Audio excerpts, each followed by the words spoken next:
1953 में 9 जुलाई 1953 रायगढ़ में पहला इज्तिमा हुआ,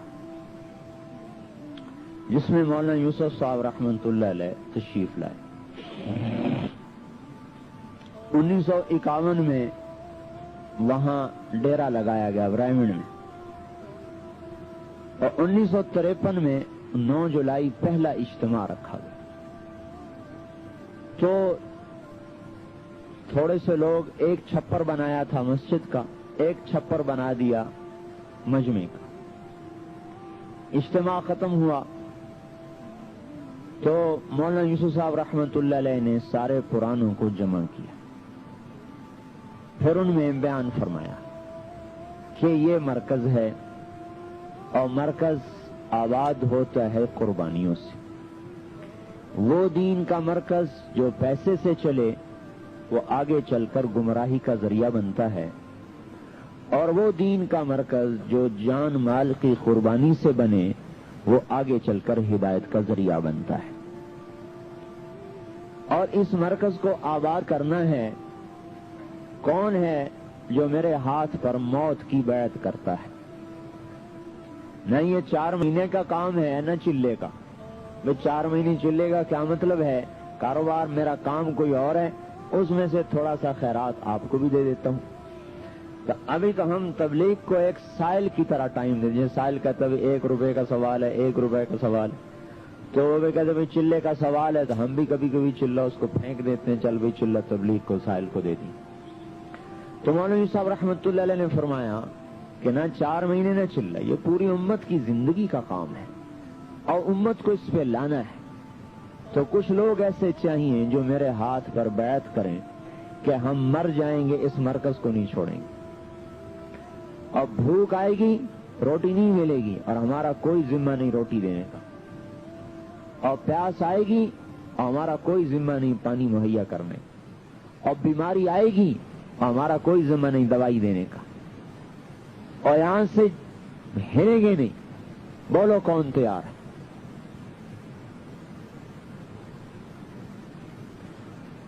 इतनी बड़ी तश्कील। तो 18 आदमियों ने नाम दिए। तो जब आदमी खड़ा होता था सबसे पहले अब्दुल वहाब साहब खड़े हुए। जब आदमी खड़ा होता था तो उसको सामने बुलाते कि देखो भूख आएगी बर्दाश्त करनी होगी, प्यास आएगी सहनी पड़ेगी, बीमारी आएगी दवाई कोई नहीं होगी, और यहां से भागना नहीं होगा, चाहे मौत आ जाए यहीं पड़ना होगा। तैयार हो? कहता जी तैयार हूं। उसे मजमे से बाहर निकाल लेते। मुश्ताक साहब एक हमारे बुजुर्ग हैं, वो फरमाने लगे मैं भी उस बयान में था। तो मियां जी मेहराब मुझे तरगीब देने लगे कि तू भी नाम लिखा। तो मौलाना साहब रहमतुल्लाह अलैह ने डांट दिया कोई किसी को तरगीब न दे, जिसने खड़ा होना है खुद अपने इरादे से खड़ा हो। कल को यहां भूख आएगी और बीमारी आएगी, फिर ये तुम्हें कोसेगा कि मुझे फंसा दिया। जिसने खड़ा होना है अपनी हिम्मत और फैसले पर खड़ा।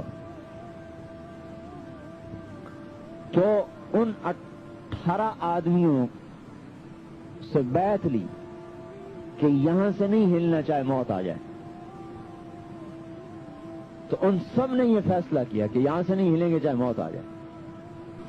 और मुझे हाफिज सुलेमान साहब ने सुनाया कि 3-3 दिन की भूख आम चीज थी, और बाज़ औक़ात ऐसा होता था कि सख्त भूख लगी हुई और अल्लाह ने रोटी भेज दी और हम खुश हो गए, अल्लाह तेरा शुक्र है खाना आ गया। ऊपर से कोई मेहमान आ गए तो मियां जी अब्दुल्ला रहमतुल्लाह अलैह मौलाना लियाज़ साहब के खादिम थे, हमारे सामने से रोटी उठा लेते और उस मेहमानों को खिला देते और हम फिर भूखे के भूखे रह जाते। चौथाई रोटी मिलती थी, मक्की की, जौ की, आटे की रोटी तो कभी कभार आती थी, सालन देखने को नहीं मिलता था। اور مرچوں کے ساتھ اور نمک اور مرچ پانی میں گھول کے اس کی روٹی کھا لیتے تھے. اور دور دور تک کوئی نہ آنے والا، نہ کوئی جانے والا، نہ کوئی پوچھنے والا. اور لکڑیاں کاٹ کے لاتے تھے تو ان میں سانپ پھنسے ہوتے تھے. جو سر کے اوپر سانپ رکھے ہوئے لکڑیاں لا کے اس میں ڈالتے تھے تو نیچے پھینکتے تو سانپ نکلتے. کہ ایک دن 18 دن گزر گئے، سالن کھانے کو نہ ملا. اور میرا بڑا دل ہو کہ یا اللہ کہیں سے کوئی سالن مل جاتا. 18 دن گزر گئے، سالن نہیں ملا. آپ کے دسترخوان پر تو 18 قسم کے کھانے رکھے ہوتے ہیں، اور وہاں 18 دن گزر گئے، سالن نہیں ملا. تو کہنے لگے 18ویں دن میں بیٹھا تھا تو کسی نے کہا کہ بچی تمہاری مرنے کے قریب ہے، اس کو آ کے دیکھ لو. کہ میں جب گیا تو گھر کیا تھے، وہیں چھوٹی چھوٹی جھونپڑیاں بنا دی تھی. جب میں گیا تو بچی مرنے کے قریب. ایک کوئی ہماری رشتہ دار دور سے آئی بچی کا حال پوچھنے، تو وہ کدو کا سالن پکا کے لائی اور روٹی. انہوں نے کہا جب میری نگاہ سالن پر پڑی تو میں بچی کی موت بھول گیا اور میں کھانے پہ بیٹھ گیا. کہا وہ عورت کہنے لگی کیسا ظالم باپ ہے کہ بچی مر رہی اور اس کو روٹی پڑی ہے، اور اس بیچاری کو کیا پتا تھا کہ آج 18واں دن گزر چکا ہے اور مجھے کھانے کو نہیں ملا سالن. اور اوپر سے میاں جی عبداللہ رحمت اللہ علیہ فرماتے لوٹ لو بھوک کے مزے لوٹ لو، پھر اس مرکز میں کبھی فاقہ نہیں آئے گا. یہی دعوت کا مزاج ہے کہ یہ دنیا کو مسخر کر دیتی ہے.